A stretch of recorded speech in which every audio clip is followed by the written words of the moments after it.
Marketing ಜಗತ್ತು Mumbai centric ಆಗಿದೆ ಅನ್ನೋದು ಒಂದು ಭಾಗ ಆದ್ರೆ, ಇನ್ನೊಂದು ಅದು ಭಾಷೆಯ ದೃಷ್ಟಿಯಿಂದ ನೋಡಿದಾಗ ಇಂಗ್ಲಿಷ್ ಸೆಂಟ್ರಿಕ್ ಆಗಿದೆ, ಅಥವಾ ಇಂಗ್ಲಿಷ್ ಫಸ್ಟ್ ಹೌದು. ಹಿಂದಿ ನೆಕ್ಸ್ಟ್ ಅನ್ನೋ ರೀತಿಲಿ ಇದೆ. ಭಾರತದಲ್ಲಿ 22 ಅಧಿಕೃತವಾದ ಭಾಷೆಗಳಿದಾವೆ. ಆಮೇಲೆ ಎಷ್ಟೊಂದು ಬಾರಿ ಮುಂಬೈಲಿ ಕೂತ್ಕೊಂಡು ಆಡ್ ಏಜೆನ್ಸೀಸ್ ಮಾಡುವಂತ ಅಡ್ವರ್ಟೈಸ್ಮೆಂಟ್ಗಳ ಒಂದು ಟ್ರಾನ್ಸ್ಲೇಷನ್ ನೋಡಿದಾಗ ತುಂಬಾ ಆಭಾಸ ಆಗುವಂಥದ್ದು, ತುಂಬಾ ತಮಾಷೆ ಆಗುವಂಥದ್ದೆಲ್ಲ ಆಗುತ್ತೆ. ಸುಮ್ಮನೆ ನೆನ್ಪು ಮಾಡ್ಕೊಳ್ಬೇಕಂದ್ರೆ ಒಂದೆರಡು ಉದಾಹರಣೆ ನೆನಪರುತ್ತೆ. ಈಗ ಹಲ್ಲಲ್ಲಿ ನೋವಿದೆಯಾ ಅಥವಾ ಜುಮ್ ಅಂತಿದ್ಯಾ ಅನ್ನೋ ಬದಲು ನಿಮ್ಮ ಹಲ್ಲುಗಳಲ್ಲಿ ಸಂವೇದನಾಶೀಲತೆ ಇದೆ ಅನ್ನೋದು ಒಂದು. ಆಮೇಲೆ ಈ ಟ್ವಿಟರ್ ಓಡಾಡ್ತಾ ಇತ್ತು, ಏನಂದ್ರೆ ನಮ್ಮ ಹೆಬ್ಬಾಳ ಫ್ಲೈಓವರ್ ಹತ್ರ ಆಪಲ್ ಕಂಪ್ನಿದು ಒಂದು ಹೋರ್ಡಿಂಗ್ ಹಾಕಿದ್ರು. ಅಂಡ್ ಅವರು ಅದನ್ನ ಕನ್ನಡದಲ್ಲಿ ಏನಾದ್ರೆ ಅದನ್ನು ಕಲ್ಪಿಸಿ ಅದನ್ನು ಜನ್ಮೋಜಿಸಿ ಅಂತಿತ್ತು.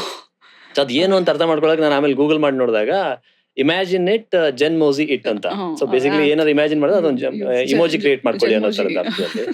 ಈ ರೀತಿ ಟ್ರಾನ್ಸ್ಲೇಷನ್ ಗುಣಮಟ್ಟ ಯಾಕೆ ಇದಾಗುತ್ತೆ ಅಂದ್ರೆ, ಐ ಥಿಂಕ್ ಏನೋ ಒಂದು ಲೋಕಲ್ ಸೆನ್ಸಿಬಿಲಿಟಿ, ಅಂಡರ್ಸ್ಟ್ಯಾಂಡಿಂಗ್, ಭಾಷೆಯ ಒಂದು ತಿಳುವಳಿಕೆ, ಪರಿಸರ ತಿಳುವಳಿಕೆ ಇಲ್ದಿರೋದ್ರಿಂದ ಅಂತ ಅನ್ಸುತ್ತೆ. ಸೊ ನೀವು ಈ ಒಂದು ಏರಿಯಾದಲ್ಲಿ ಆಪರೇಟ್ ಮಾಡಿರೋದ್ರಿಂದ ಇದರ ಒಂದು ಭಾಷೆಯ ಒಂದು ವಿಷಯಕ್ಕೆ ಬಂದಾಗ ಎಷ್ಟೊಂದು ಬ್ರ್ಯಾಂಡ್ಸ್ಗಳು ಡೈವರ್ಸಿಟಿನ ಅರ್ಥ ಮಾಡ್ಕೊಳ್ಳೋದ್ರಿಂದ ಎಡುತ್ತಾ ಇದೆ ಅಂತ ಅನ್ಸುತ್ತಾ?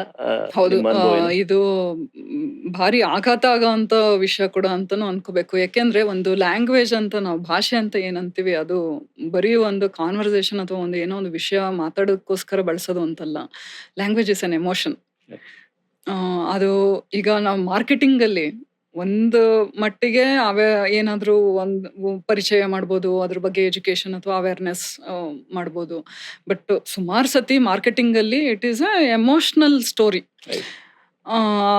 ಏನೋ ಒಂದು ಹೃದಯಕ್ಕೆ ಮುಟ್ಬೇಕು ಅನ್ನೋ ಒಂದು ಏನೋ ಆಬ್ಜೆಕ್ಟಿವ್ ಇದ್ದೇ ಇರುತ್ತಲ್ಲಿ ಒಂದು ಮಾರ್ಕೆಟಿಂಗ್ ಕಮ್ಯುನಿಕೇಶನ್ ಅಂತ ಬಂದಾಗ. ನನಗನ್ಸೋ ಪ್ರಕಾರ ಈ ನಮ್ಮ ಕಾಪಿ ರೈಟರ್ಸ್ ಏನಿರ್ತಾರೆ ಅಥವಾ ಮಾರ್ಕಾಮ್ ಡಿಪಾರ್ಟ್ಮೆಂಟ್, ದೊಡ್ಡ ದೊಡ್ಡ ಡಿಪಾರ್ಟ್ಮೆಂಟ್ಸೇ ಇರುತ್ತೆ ಈ ಕಂಪ್ನಿಗಳಲ್ಲಿ. ಎಸ್ಪೆಷಲಿ ಈಗ FMCG, ಏನೋ ಹಲ್ಲು ನೋವು ಅಂತ ಅಂದಾಗ FMCG ಪ್ರಾಡಕ್ಟ್ ಇರುತ್ತೆ. ಒಂದ್ ಸ್ವಲ್ಪ ನಿಗಾವಹಿಸಿ ಮಾಡ್ಬೇಕದನ್ನ.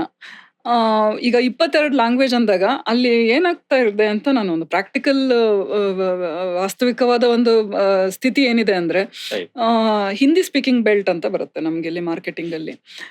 ನೀವು ಈವನ್ ಈ ವಿಕಿಪೀಡಿಯಾ ಆರ್ಟಿಕಲ್ ತೆಗೆದು ನೋಡಿದ್ರು ಕೂಡ ಒಂದು ಭಾರತದ ಮ್ಯಾಪ್ ಅಲ್ಲಿ ಸುಮಾರು 1/3 ಭಾಗ ಅದು ಹಿಂದಿ ಸ್ಪೀಕಿಂಗ್ ಬೆಲ್ಟ್, ಅದಕ್ಕಿಂತ ಜಾಸ್ತಿನೇ ಇದೆ. ಹಾಗಾಗಿ ಏನಾಗ್ಬಿಡುತ್ತೆ, ಎಲ್ಲ ಹೆಚ್ಚಿನ ಎಫರ್ಟ್ ಅಲ್ಲಾಗ್ತಾರೆ. ಹಿಂದಿ ಇಂಗ್ಲಿಷ್ ಆಯ್ತು, ಹಿಂದಿ ಆಯ್ತು, ಅದಾದ್ಮೇಲೆ ಬೇರೆ ಲ್ಯಾಂಗ್ವೇಜಸ್ಗೆ ಬರ್ತಾರೆ. ನಮ್ಮ ಸೌತ್ ಇಂಡಿಯಾ ಹೆಂಗೆ ಅಂದ್ರೆ, it is very rich in culture and language. There are so many. ಎಷ್ಟು ಮಿನಿಮಮ್ 5 ಲ್ಯಾಂಗ್ವೇಜ್ ಅಲ್ಲಿ ಮಾಡ್ಲೇಬೇಕು. ಮರಾಠಿ, ಕನ್ನಡ, ತೆಲುಗು, ಮಲಯಾಳಂ ಮತ್ತೆ ತಮಿಳು. ಇದು ಭಾಷೆ ವೆರಿ ಇಂಪಾರ್ಟೆಂಟ್ ಟ್ರಾನ್ಸ್ಲೇಟ್ ಮಾಡೋದಕ್ಕೆ. ಮತ್ತೆ ಅದು ಬಿಟ್ರೆ ಇವನ್ ಗುಜರಾತಿ, ಬೆಂಗಾಲು ಹೈ ಪಾಪ್ಯುಲೇಷನ್. ಇಷ್ಟು ಈ 7 ಲ್ಯಾಂಗ್ವೇಜ್ಗಳು ಅಟ್ಲೀಸ್ಟ್ ಬೇರ್ ಮಿನಿಮಮ್ ಯಾವುದೇ ಒಂದು ಮಾರ್ಕೆಟಿಂಗ್ ಕಂಪ್ನಿ ಮಾಡಬೇಕಾಗತ್ತೆ. ಅಷ್ಟು ಎಫರ್ಟ್ ಹಾಕೋದಕ್ಕೆ ಮತ್ತೆ ಅಷ್ಟು ರಿಸೋರ್ಸಸ್ನ ಅರೇಂಜ್ ಮಾಡೋದಕ್ಕೆ ಸ್ವಲ್ಪ ಹಿಂದೇಟಾಗ್ತಾರೆ ಅಂತ ಅನ್ಸುತ್ತೆ. ಆದ್ರೆ ಇವತ್ತಿನ ಈಗ ಮುಂಚೆ ಗೂಗಲ್ ಟ್ರಾನ್ಸ್ಲೇಟು ಅದು ಇದು ಬಳಸಬೇಕಾದ್ರೆ ಅಷ್ಟು ಒಳ್ಳೆ ಟ್ರಾನ್ಸ್ಲೇಷನ್ಸ್ ಬರ್ತಿರ್ಲಿಲ್ಲ. ಈ ರೀತಿಯಲ್ಲಿ ಆಕ್ಚುಲಿ ಒಂದು ಅತ್ಯುತ್ತಮವಾದ ಒಂದು ಇನೋವೇಷನ್.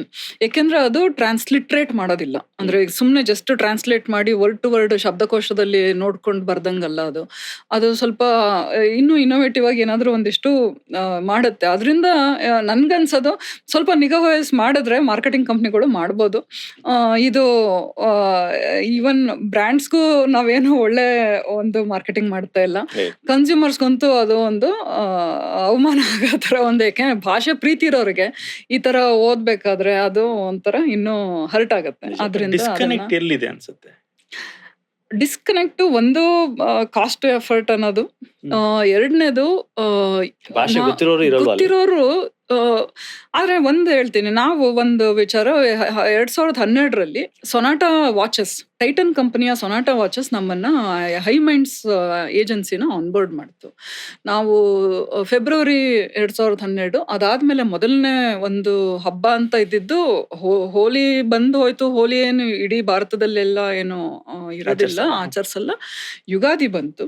ಯುಗಾದಿ ಎಲ್ಲ ನಮ್ಮ ದಕ್ಷಿಣ ಭಾರತದಲ್ಲಿ ಸುಮಾರು ಎಲ್ಲ ಕಡೆನೂ ಯಾವ್ದೋ ಒಂದ್ ರೀತಿನಲ್ಲಿ, ಮತ್ತೆ ಲೋರಿ ಮತ್ತೆ ಮಹಾರಾಷ್ಟ್ರದಲ್ಲಿ ಎಲ್ಲ ಕಡೆನೂ ಒಂದು ಯಾವ್ದೋ ಒಂದ್ರಲ್ಲಿ ಇರುತ್ತೆ. ಮತ್ತೆ ಅದು ಆಲ್ಸೋ ನಮ್ಮ ಹಿಂದೂ ಕ್ಯಾಲೆಂಡರ್ನ ಬಿಗಿನಿಂಗ್ ಇರೋದ್ರಿಂದ ಎಲ್ಲ ಕಡೆ ಏನೋ ಒಂದು ಪ್ರತೀಕ ಇದ್ದೇ ಇರುತ್ತೆ ಅದ್ರದ್ದು. ನಾವು 7 ಭಾಷೆನಲ್ಲಿ ಅದ್ರ ಟ್ರಾನ್ಸ್ಲೇಷನ್ ತಗೊಂಡ್ವಿ. ಅದು ಬರೀ ಭಾಷೆ ಟ್ರಾನ್ಸ್ಲೇಷನ್ ಅಲ್ಲ, ಈವನ್ ಈ ಸ್ಟುಡಿಯೋ ತರ ಫೋಟೋಗಳು ಕೂಡ ಅವತ್ತಿನ ದಿನಕ್ಕೆ ನಾವು ತುಂಬಾ ಸಣ್ಣ ಕಂಪನಿ, ನಮ್ಮ ಮನೆಯಿಂದನೇ ನಾನು ನಂದೊಂದು ಸೀರೆ, ಒಂದು ಮಾವಿನ ಹಣ್ಣು, ಒಂದಿಷ್ಟು ಎಳ್ಳು ಬೆಲ್ಲ ತಂದಿದ್ದೆ, ಇನ್ನೊಬ್ರು ಯಾರೋ ಆಂಧ್ರದವರು ಪಚಡಿ ತಂದಿದ್ರು.